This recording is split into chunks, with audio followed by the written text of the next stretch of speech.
Olá, tudo bem? Estamos começando mais um vídeo. Dessa vez eu quero contar um pouco do que eu aprendi ao longo do doutorado, nesses anos de pesquisa, sobre a história da erva mate. Eu quero fazer uma viagem com vocês, contando um pouco da história da erva mate desde o século XIX até a década de 1930.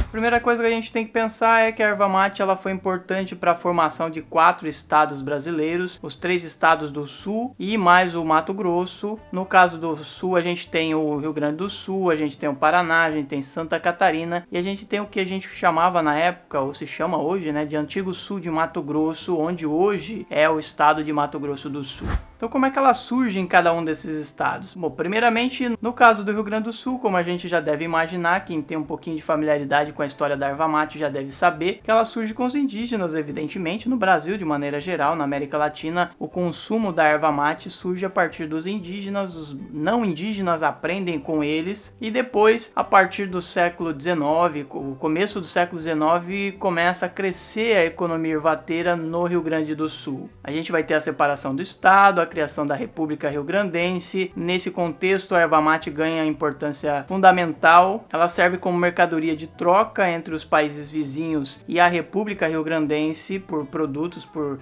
armamento, por suprimentos e assim por diante. Então ela cresce na economia daquele estado, que naquele momento se tornou um país independente, pelo menos por um breve período. Ao longo do século XIX ela vai ganhando ainda mais importância, especialmente a partir da segunda metade do século XIX, com a Guerra do Paraguai. A partir da Guerra do Paraguai ela se torna um produto extremamente importante, porque o Paraguai também era produtor e o Paraguai começa a ser limitado na sua venda de erva mate, justamente porque os países que compravam do Paraguai se tornam adversários do Paraguai na guerra, como a Argentina e o Uruguai, e aí abre-se espaço para mais um pouco do mercado para as vendas do mate brasileiro, principalmente do Rio Grande do Sul e também dos outros estados que vão ficando em volta ali, que é justamente a região de ocorrência da erva mate, onde ela nasce naturalmente e onde ela se desenvolve naturalmente, que é a região sul, mais o Mato Grosso e aquela parte do Paraguai, que naquele momento, por causa da guerra, estava isolado, então cria-se ainda mais espaço para o mate brasileiro nesses mercados. Nesse contexto a gente também vai ter o Paraná, que nesse mesmo processo, ou num processo relativamente parecido, começa a fazer a sua produção a partir do começo do século XIX, quando o Paraná ainda era comarca de São Paulo, que depois se torna independente em 1853, e aí nesse processo a produção e exportação de erva mate do Paraná cresce de forma importante, também a partir da Guerra do Paraguai, também a partir desse isolamento dos paraguaios, da produção, da venda de erva mate paraguaia, que abre espaço para o Paraná também. Nesse período a erva mate no Paraná e no Rio Grande do Sul tem uma importância relativa muito parecida, eles concorrem entre si, vendem erva mate para os mesmos mercados como Argentina e Uruguai naquele momento, só que ao longo do século XIX o Paraná começa a ganhar ainda mais importância, enquanto o Rio Grande do Sul vai deixando de vender em maior quantidade, vai perdendo espaço nesses mercados e vai se voltando para o seu próprio mercado interno. Enquanto as exportações do Paraná crescem de forma muito importante na segunda metade do século XIX, o Rio Grande do Sul cada vez mais vai se voltando para o seu consumo interno e vai deixando de exportar. Isso vai ficar ainda mais evidente a partir do começo do século XX, das primeiras décadas do século XX, que aí o Paraná se torna o grande exportador brasileiro de erva mate. Embora a gente não tenha muitos dados, muitas informações, muitas fontes, a gente sabe que Santa Catarina também se torna um grande exportador a partir da segunda metade do século XIX, especialmente, só que comparativamente muito menor do que o Paraná. A erva mate de Santa Catarina está muito ligada ao Paraná, justamente pela questão da fronteira, porque existia uma região de litígio entre os dois estados, que na época eram chamados de província, e que fazem com que a erva mate, tanto de um lado quanto de outro, circule e às vezes se confunda. Por isso que muita gente diz que a produção e o comércio da erva mate está muito ligado nesses dois estados. A produção de erva mate em Mato Grosso ela ganha importância a partir da segunda metade do século XIX. Já existia uma pequena produção e comércio de erva mate nesse século XIX, mas a partir de 1880, 1882 é que a gente vai ter o início de uma exploração mais sistemática e muito mais ampla por parte de um cara, que é o Tomás Laranjeira, que vai ganhar uma concessão de exploração dos ervais de Mato Grosso, que no primeiro momento não é exclusiva, mas que depois vai se tornar o único cara com direito de exploração da erva mate daquele estado. Vai se tornar um cara que controla toda a produção de Mato Grosso. E ao longo desse processo ele vai formar uma empresa chamada Mate Laranjeira, que vai ficar muito conhecida. Quando alguém estuda a erva mate, certamente ouve falar sobre ela, que vai ganhar importância por causa da associação entre o Tomás Laranjeira e a família Murtinho, o Banco Rio e Mato Grosso. Depois, ao longo dos anos, o Tomás Laranjeira vai se afastando e a empresa continua agindo em Mato Grosso. O certo é que no final do século XIX, todos esses estados já eram grandes produtores, já eram grandes comerciantes de erva mate e principalmente Paraná, Santa Catarina e Mato Grosso eram grandes exportadores de erva mate. Todos eles dependiam da erva mate para sua economia regional, todos eles devem muito no crescimento de algumas cidades, no desenvolvimento de estradas de ferro, da circulação de mercadorias nos portos e assim por diante. Como resultado da erva mate, outras atividades em volta da erva mate vão ganhando importância também, vão ampliando a circulação de mercadorias, fazem com que surjam estradas de ferro, especialmente para a erva mate, no caso de Santa Catarina, no caso do Paraná, no caso de Mato Grosso também, na fronteira com o Paraná, que a Mate Laranjeira constrói uma estrada de ferro pequena, mas já é alguma coisa considerável para aquele momento. A Mate Laranjeira cria 2 espaços em Mato Grosso que vão se tornar importantes. Um deles vai se tornar uma cidade, que é Guaíra, no Paraná. Um outro espaço que era a Fazenda Campanário, que era muito grande, muito desenvolvida, com vários elementos de modernidade, que circulavam pessoas, que era praticamente uma cidade, mas que acabou não vingando, acabou não se tornando uma cidade de fato. E várias outras regiões,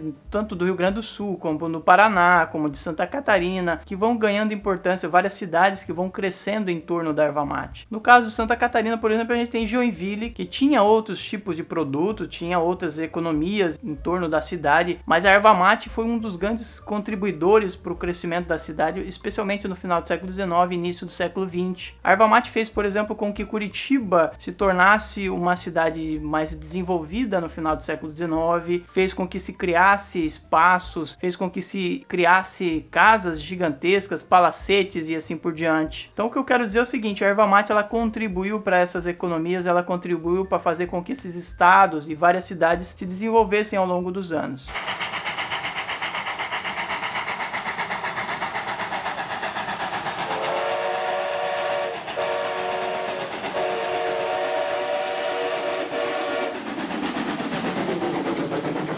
E a erva mate ela era vendida de 2 formas principais. A erva mate era vendida de forma cancheada, que é um primeiro beneficiamento, vamos dizer assim, quando ela passa pela secagem, pela peneiração, uma primeira peneiração, que ela já pode ser consumida em alguns casos, mas para alguns industriais, alguns beneficiadores da época, ela era considerada matéria-prima. E ela era vendida também como beneficiada, como industrializada, que passava por uma nova peneiração, uma retificação de elementos indesejáveis, uma melhoria na qualidade, o ensacamento e assim por diante. O pessoal dizia na época que era a erva mate industrializada. Vendida dessa forma, nesses 2 formatos, a economia ervateira vai crescendo bastante, de forma muito importante, até a década de 1930. Isso em termos de volume, não exatamente de preços, porque aí já é um outro caso, uma outra situação que envolve uma série de problemas em torno dos preços vendidos para os mercados tradicionais, sobretudo. Aliás, esses mercados tradicionais que no século XIX era a Argentina, Uruguai, no final do século XIX o Chile ganha cada vez mais importância, e aí chega na década de 30 com esses 3 mercados tradicionais. O resto do mundo comprava muito pouco comparativamente, e o mercado interno era basicamente do Rio Grande do Sul e de alguns outros pequenos mercados, muito pequenos mercados como São Paulo, Rio de Janeiro e assim por diante. O certo é que a economia ervateira era muito dependente do exterior, ela era muito dependente do que era vendido para fora, e como eu disse para vocês, o Rio Grande do Sul ele se volta cada vez mais para o mercado interno, seu mercado estadual, e esses outros estados ficam dependentes desses mercados tradicionais. E aí quando chega na década de 1930, a gente tem uma série de problemas que vinham se acumulando desde o século XIX e que vão se tornando mais intensos até a década de 30. Entre esses problemas a gente tem a questão da qualidade, a qualidade do mate vendido, o mate que era questionado porque era vendido com misturas, era vendido com outras plantas que se colocavam no meio, que adulteravam a erva mate, e elementos de sujeira, ou má preparação, má trituração, má peneiração e assim por diante. Tudo isso gerava um mal-estar muito grande e fazia com que as vendas fossem reduzidas em alguns momentos de forma muito importante, principalmente no Paraná. Depois no Rio Grande do Sul também é questionada a produção daquele estado. Então a qualidade era um dos problemas enfrentados pela economia ervateira e que chega na década de 30 como uma das coisas a serem resolvidas. Outra coisa que eu já mencionei para vocês é a questão dos preços. Os preços variavam muito, dependia da situação do mercado comprador, dependia de uma série de elementos da economia e que envolvia também a economia mundial, que influenciava nesses mercados compradores e que fazia com que os preços se reduzissem muito. Ligado a isso, a gente tem a questão dos mercados, que mais uma vez sofrendo interferências, sofrendo crises, sofrendo problemas internos, sofrendo com problemas externos a eles acabavam reduzindo as compras, o que gerava uma outra situação, que é a superprodução, porque se produzia uma quantidade acreditando que fosse vender essa erva mate, mas depois ela não era vendida e o que ficava acumulado, estoques acumulados, o que fazia também com que os preços caíssem mais uma vez e assim por diante. Então o que a gente tem nesse contexto são círculos que vão se interligando, que vão fazendo com que a economia ervateira sofra cada vez mais, e nesse contexto a gente vai ter crises mundiais do final do século XIX, por exemplo. Depois a gente vai ter a crise de 1929, a gente vai ter guerras, especialmente a Primeira Guerra Mundial, que também de alguma forma vai interferir na produção, no comércio da erva mate, na circulação de mercadorias, evidentemente, e conflitos regionais, né, como a Revolução Federalista do final do século XIX, no sul do Brasil. A gente vai ter também a questão do contestado envolvendo Paraná e Santa Catarina, com uma extensa região de ervais reivindicados por Paraná e Santa Catarina, que acabam sendo ganhos em grande quantidade por Santa Catarina no começo do século XX, 1916. Tudo isso em si já criava problemas, né? Essas crises, esses conflitos regionais, essas guerras e assim por diante. Tudo isso fazia com que a circulação diminuísse, ou fazia com que as compras caíssem, fazia com que os preços se reduzissem e assim por diante. Só que um outro grande problema é que a Argentina, desde o final do século XIX, mas principalmente no começo do século XX, começou a se tornar uma produtora de erva mate. E com isso, ela vai reduzir cada vez mais as compras de mate brasileiro. Ela comprava dois formatos, ela comprava basicamente industrializada e comprava também cancheada. E nesse processo, como ela vai produzindo e com o tempo vai conquistando cada vez mais espaço nessa produção interna, ela passa a reduzir também as compras de beneficiada, o que vai gerar mais um problemão para ser resolvido pelos produtores e exportadores brasileiros naquele momento. Que evidentemente, se a Argentina está produzindo, ela não quer mais comprar, ou não quer mais comprar o tipo que ela comprava, e reduz até quase nada a erva mate beneficiada a partir da década de 20, principalmente na década de 30. O certo é que a gente chega na década de 30 com uma série de problemas, uma série de situações para serem resolvidas, questões que forçavam as pessoas a repensar a maneira como elas agiam no mercado ervateiro, na economia ervateira de maneira geral, que vai fazer com que surjam iniciativas de ação coletiva ou de ação em conjunto. Entre essas, uma das primeiras foi a criação de institutos estaduais. Esses institutos que incluíam exportadores, beneficiadores e alguns produtores, mas que ao longo do tempo se mostrou ineficiente, que se mostrou incapaz de ampliar os mercados, de diversificar os mercados da erva mate, criar alternativas para os mercados tradicionais que entravam em crise, não tinha recursos para fazer propaganda, ou não tinha recursos para fazer uma propaganda que fosse eficiente, que realmente tivesse uma continuidade, que trouxesse resultados positivos para a economia ervateira.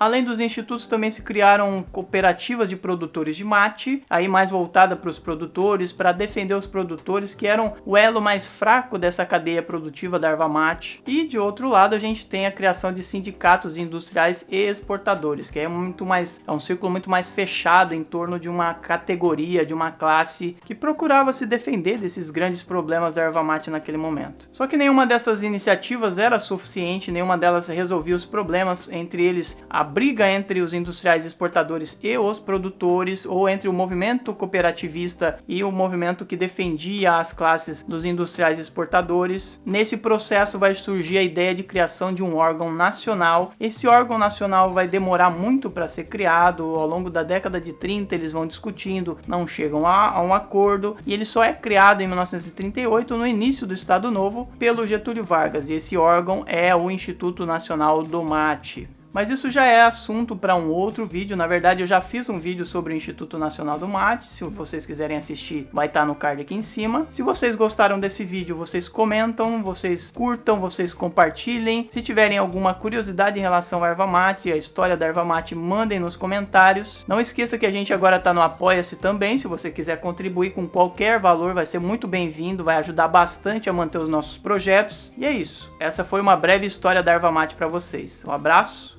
Tchau!